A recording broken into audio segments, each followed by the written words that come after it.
This is the Healey Brothers Podcast. Today we're doing an episode about a car industry update, and it's really focused around the top 10 best-selling EVs as of Q3 now in 2025, and then we're also going to touch on a massive price cut that Hyundai just did for the IONIQ 5. That obviously comes after the federal tax credit ended.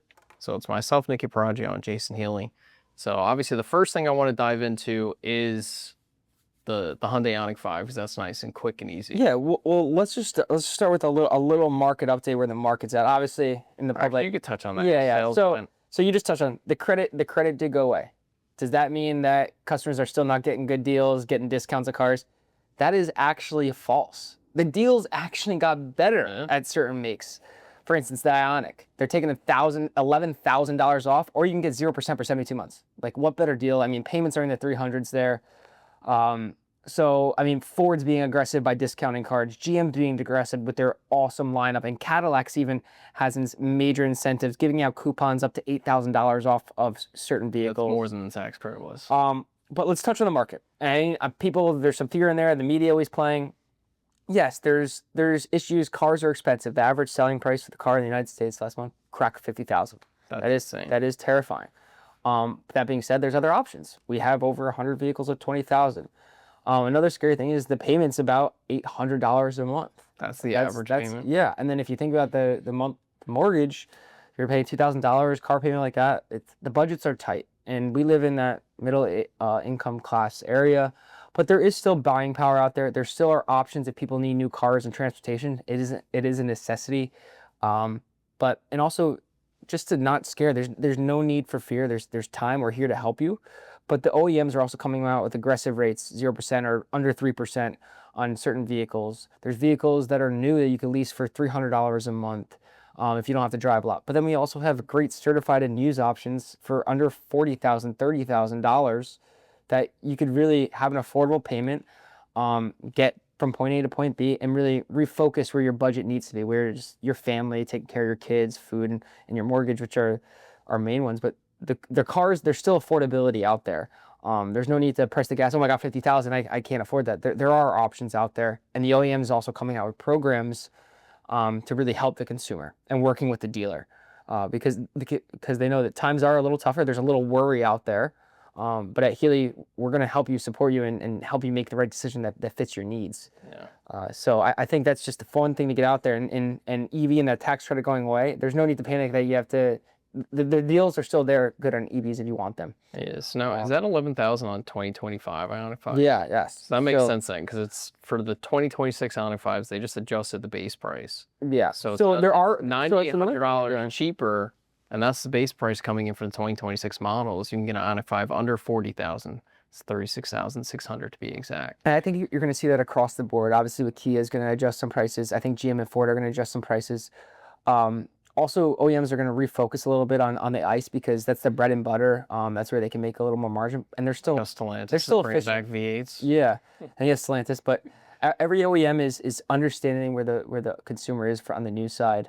The dealer relays that message to them. At the end of the day, without a consumer, you can't sell products. So we got to figure out the right mix, whether the market's hot, good, medium, in between, or whatever it is. And now with our market, I think when you were talking with Woodman and Chuck, you said our EV sales were up 100%. So we doubled our EV sales. Not saying it's like earth-shattering. Upstate New York is long commuting and the infrastructure is not fully there, but we doubled our EV sales. We offer pretty much every other EV besides Tesla, and Tesla's still dominant. Great vehicle. I can't knock it. I think what that guy does is brilliant, and he deserves all the credit. And that car is phenomenal, simplistic, and it does this right. It's the mecca of EVs. But that being said, our OEMs, Ford, GM, Hyundai, Kia are really making a dent.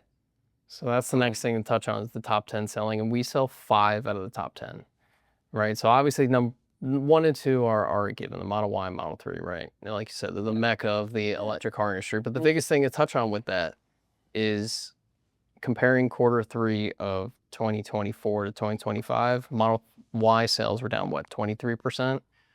So Model Y sales went down, Model 3 went up. Very interesting to me because I feel like I see more Model Ys on the road than I do Model 3s. And that comes with other manufacturers just taking a chunk of the EV market.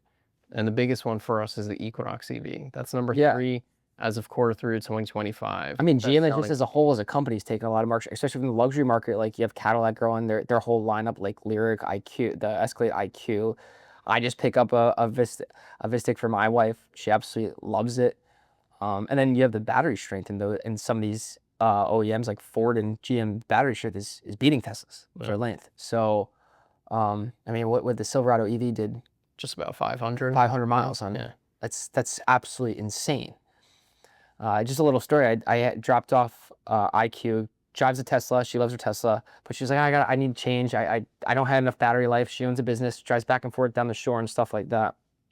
And she's like, I just don't have enough. Lost a little faith in EVs and the infrastructure. Like I have to stop for 30, 40 minutes with my kids. And she has 2 kids, so drove the IQ, and we reestablished a little bit of faith. And now she's considering EV again. She drove the Escalade IQ due to the gas Escalade, or because the gas station's, what is it, 3 minutes, 5 minutes to fill up your tank, especially in Jersey, they do it for you. So it's like, true. Forgot your. but we reestablished that, and she was like shocked. She goes, the customization, the beauty of these cars that these other factories are putting out than Tesla. There's more that consumer feel in there. You have that little bit of luxury, that extra touch, and I don't know what the exact word. Well, I mean, know you said, but I know you said with Tesla it's simplistic, and there's a love-hate relationship with that. yeah, and I like simplistic too. Right. So I do like simplistic, but when you get in all other automakers' EVs, they still kept, if you want to say, an ICE vehicle feel to the interior. Are they still a little bit more futuristic than their ICE vehicles? Yes, but like think of Chevy's displays. Now those are on all of their lineups. They didn't like change it. Yeah. So like to me, like other manufacturers' EVs still feel like a normal car on the inside, but when you get in a Tesla, it's just there's one thing in there. Yeah. And like that's it. That's the only thing that's in there. Yeah. There's nothing else. You got nothing else. So that's I what guess I would there's say. more. I just said more options, and people seem to like a certain amount of options in a vehicle that drive in. And she was like, "Oh wow, this car is beautiful," but she like lost faith in the range. She got the ranges. I was just like, I don't want to stop with my kid for 20, 30 minutes to charge my car. Yeah. So, it was good to reestablish, at least for her to take in a look at it. And she drove for a couple of days. She was like, she really enjoyed it. But she still wants to see the gas, like, because for the last couple of years, she owned her Tesla. She was just like, why am I stopping? Like, why am I doing this? Like, I forgot to charge at home. Like, filling up for 2 seconds, my baby's crying, kind of a thing. So Yeah.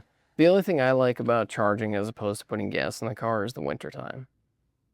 In the wintertime, you're sitting out there freezing for those 3-5 minutes. not in Jersey, Nikki. Not in Not in Jersey. I Jersey. don't You have to stay drive here. or You have live to in stay- Jersey. yeah. But that's the biggest thing when it came for me charging. Even though it takes 25 minutes, I enjoyed not standing out in the cold.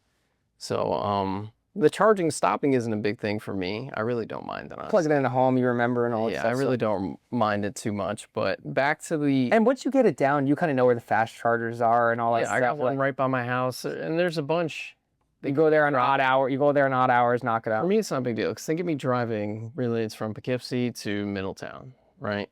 There's supercharger 5 minutes. You also from my work for a house. car dealership that has a bunch of superchargers all over the place. There's one that's 5 minutes from my house. There's a Tesla charger in Fishkill. There's one in Middletown, or not, one in Newburgh and then one in Middletown. And all of our EVs can get access to them too. So for me, it's never an issue. Like I really have no issue with it because the infrastructure's there, and our dealers have. Yeah, and most people up here, they're charging them at home at night. Yeah. But and the infrastructure is getting better. They are upgrading the adapters. What Elon agreed to, and like the OEMs to have the Yeah, like these IONIQ American 5s have a Tesla charging port in them now. Yeah. So I got the adapter. It's simple. I think it's a couple $100. And a lot of times we're working into it. We'll work a deal and help you out because people are like, oh my God, I only have Tesla chargers by me, or that's all they see is the Tesla chargers. Like, well, we got you covered. You don't have to worry about it. You can charge there. It's not an issue. Yeah. But the biggest thing I want to go back to is, well, we'll touch on the other ones as well, but it's really the Equinox. Like, it's the best non-selling Tesla in the country. And so the sales comparing Q3 last year to Q3 this year were up 157%. Like, that's a massive difference year over year for Q3 sales. And it honestly comes down to price point. Like, Teslas aren't cheap. Like, they're really not. They're not affordable anymore. Like, a Model 3 is going to be like 50 grand. A Model Y is going to be more than that. He's making a model. It's going to be what, 30, 30 something is what it's so gonna 39, or you said, or was something it like that. But something like that's that. price cuts after the federal tax credit. Because before that, they aren't cheap cars. Like they're No, really they're not. more of a, it was more of a luxury brand, but now you realize like he wants to serve the whole population. You know why Model S's don't sell? Because they're 100 grand. Yeah. Like they sell more Cybertrucks than they do Model S's, which blows my mind. That might come down to Cybertruck's a new commodity, But the Cybertruck weighs more, right? It was a ton more some business, so it comes down a lot of that stuff, and those guys running off of taxes. Correct. Yeah, you're not wrong. Yeah. But the reason why the Equinox does so well is its affordability and who it markets to. Like it really markets to a commuter to me, like in terms of its range, the price point, the charging, and the average like that. average American. So that's why the Equinox is selling so well. It's like when Chevy redid the Trax, right? They know people don't buy sedans anymore. So they kept the Trax as a front-wheel drive crossover to keep the price down, and that replaced their sedans. So the Equinox EV is basically their electric sedan. That's why the price point is so well on it. And you got a bunch of different trims to pick from. But so Chevy did a great job with everything they did with the Equinox. That's why it's the #3 best-selling EV in the country. Yeah, and they also have cars that go around it and complement it. If you could step up, you have the Blazer, you have the Silverado EV. Like there's cars around it that complement it, not just one vehicle, and they have such a variety of price points, so the consumer can understand where they fit in. We probably have 4 employees at PK Chevy that drive a Blazer now. You have one right here. Yeah. Yeah, well, he's not here today, but yeah. Austin has one. Oh yeah, Austin loves it. Christina loves her Blazer. She drives like 5 miles a day. Then we had 2 technicians buy one, Breen and Jeff, and their biggest thing is they couldn't believe how comfortable it is. Yeah. Right, because I think that's the biggest thing. When everyone asks me about my electric car, I'm just like, it's so comfortable. I would imagine a regular Escalade is also equally as comfortable. Yeah. But just the right. The new one I got is pretty cool. I mean, the IQ though, I swear it's. Me and my brother keep talking about it. That it's probably the nicest SUV. And I mean, how much are they? So they actually they're expensive, but they start at like 129. I think you can get that's like one. normal. That's almost like a Navigator price. Yeah. So I mean, Navigator is cheaper, but Navigator doesn't have EV. Well, I mean, if you get a black label, it's 130 grand. Yeah. It's up, but like the bottom, this car will blow you away. I mean, it is stunning. I mean, and then the Super Cruise updates they've released are great. Ford's is great. I mean, I think still, I'm not gonna lie, Tesla's FSD, that I still think that's top of line. I haven't used it, like their newer model. I have not paid for a monthly because I'll be honest, I don't know if I trust just plugging in an address. Oh yeah, so I haven't used the one, but some of the videos I watched in the comparison, I still think he has the better one. But these other ones, I mean, they're pretty damn good. I mean, Super Cruise. I left it on through a construction site at night. It picked it up perfectly. There's tractor trailers around me. I was like, oh, here we go. I was only in the car by myself, but that was the coolest thing. Yeah, I was impressed. EV. That's it being integrated with Google. It picks up that there's a construction zone and automatically moves over. I mean, but that's why Elon's is so good. He has XAI. He has all these data points and this AI built in. It's pretty phenomenal. But overall, I mean, the way these other OEMs are catching up, and Ford coming out saying they're doing a $30,000 EV truck, like that's a great. Wait, it's a truck. Yeah, it's a smaller truck. I think it's a truck. Yeah. So see you later, Slate. That probably puts a big damper on their plans. Oh, 100%. When the big dog is going to create it and already has the manufacturing plants and stuff like that. That's crazy. Those are great things. I mean, the Ford Mustang Mach-E. So yeah, that's #4. It's a big love one too. I mean, my wife's family, they're employees. They love the Mach-E, the Ford Mach-E. So I mean, the Mach-E also that markets to a more simple person. Yeah, and that has the more little sex appeal to it. Look, yeah, but the interior is more simple as opposed to, let's say, Chevy. Chevy still feels the same as their ICE vehicles on the inside. Just updated technology, features, technology. But the Mach-E does feel like an electric car on the inside with the way the screen's laid out. They're fast. I mean, they're all fast, but like when you're in there, that for some reason that one just feels faster. No, I think I did a driving review on a Mach-E GT, and I loved that thing. That thing was phenomenal. I mean, the Kia EV6. Yeah, that's one that I'm surprised. Like, I'm surprised that the IONIQ 6 isn't. Yeah. I mean, EV6 isn't on. So I think that was a price point thing, but the rumors are they're cutting some price now. How big of a gap is it between the IONIQ 5 and the EV6? So, but everyone wants the higher line one, like the big bad one is expensive. It's like $60K. But I think they're trying to cut it and get the base one. So Hyundai is going to work it out to get the pricing. And as weird as it sounds, they're the same owned by the same parent company. but sometimes they battle against each other, and so it's so odd. And Kia's a hot product still. People still want the Kias. They love the hybrids too. I mean, hybrids aren't going away anytime soon. There's still the bread and butter, great leases on them. But just to circle back on the market and where EVs are going, I think the EVs are still down the road, still going to be the future. The OEMs are going to get more intelligent with how to build them more efficiently, have better price points for them. The biggest thing. The OEMs are going to come up with better plans and better leases and 0%. That's still there. So the consumer can feel confident if they're coming, they're going to get a really, really good deal. And then if you don't feel confident, we also not just use EVs, but we have used inventory that's affordable, and rates are going to come down. So there is worry, but overall, the EVs are not going away. They're going to be there. They're going to figure it out. Overall, the market's not a complete shit show right now. There's plans to way to get you into the new vehicle that you need and at an affordable price. I should keep saying, because you see the panic button on the news every day, and it's like, take a deep breath, do a little research on your own, call us, ask us about what's going on, and there's also no pressure. We're here to help you. If we're going to pressure, it doesn't make sense. It's just not the thing. But these EV numbers are off the charts. It's amazing to see. It's awesome to see how much they've gone. I mean, it makes you feel good as a car dealer that you're making strides. So how I said we have 5 of the top 10 best-selling. Remember what Chuck said in the last episode? He said in the area, like, Healey is the place to go for EVs because of the vast options that we offer with all the different manufacturers that we have. So if you name off that we have 5 of the top 10, it's the Equinox EV, Mach-E, IONIQ 5, Lightning, and Blazer.